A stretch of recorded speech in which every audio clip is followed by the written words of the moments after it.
We had an issue with an end-of-life battery that was missed. Unfortunately, there was a death related to that. And it's during those times where we learn the most about the safety of the patients and what we should be doing or what we can change. Maybe there is a process that we've implemented that's really a system design failure, which will cause people or humans to fail. And we don't want to set people up for failure because we're all in it to have the safest care that we can for all of our patients. Once we identified that it was missed, we also recognized that there was sort of a series of events that had to happen prior to that battery being missed. One of the circumstances being all of the multitude of alarms that kept going off, the telemetry, patient off, the tachyrhythm, he take leads off, leads fail, and discovered that there was 1,500 alarms on that one patient during that period of time. We decided that we needed to investigate and develop a process to identify and maybe make some changes.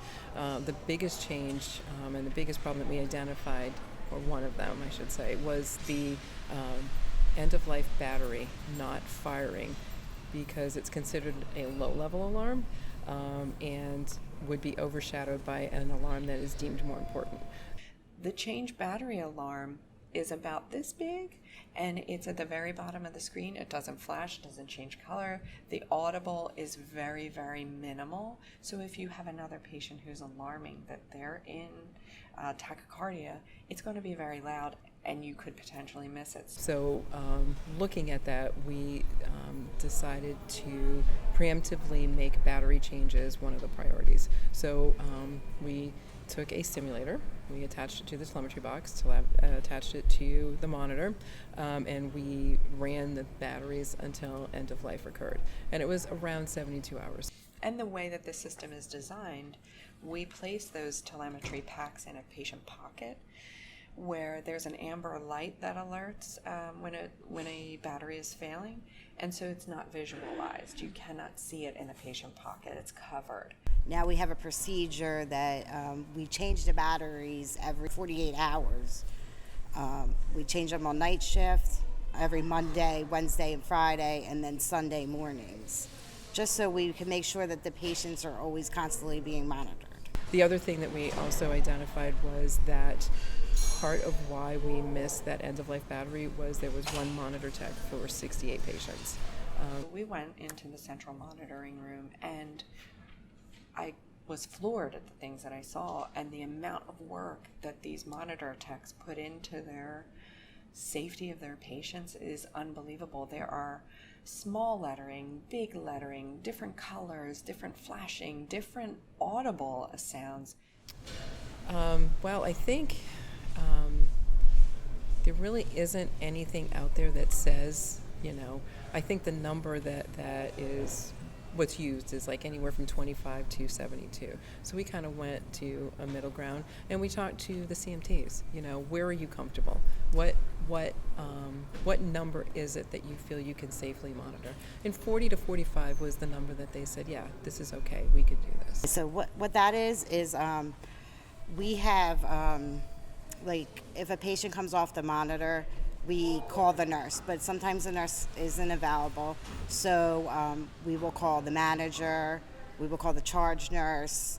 We always make sure we get a hold of somebody, that we actually speak to somebody to let them know that there's either a leads fail, somebody's off the monitor, or just, a lethal rhythm.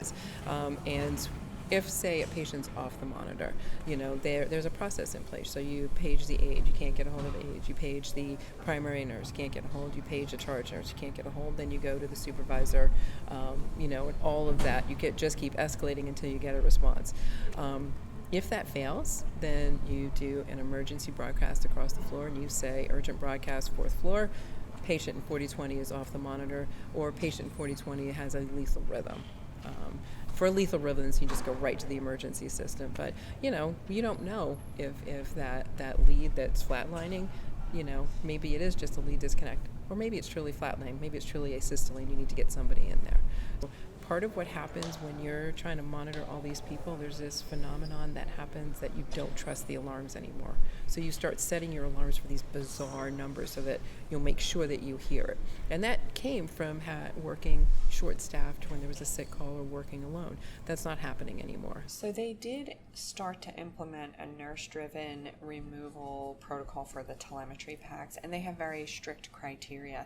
It was run by our medical staff, so the medical staff had input. They approved it.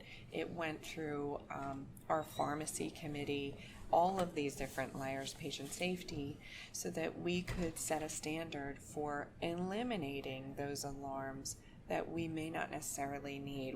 We might not need all of these folks on telemetry monitoring. They might be okay to come off. So I would suggest to other facilities that you go and look at your current process to see whether or not you're missing these small items. Have we designed a system to make humans fail? And that's really where Just Culture comes in as well.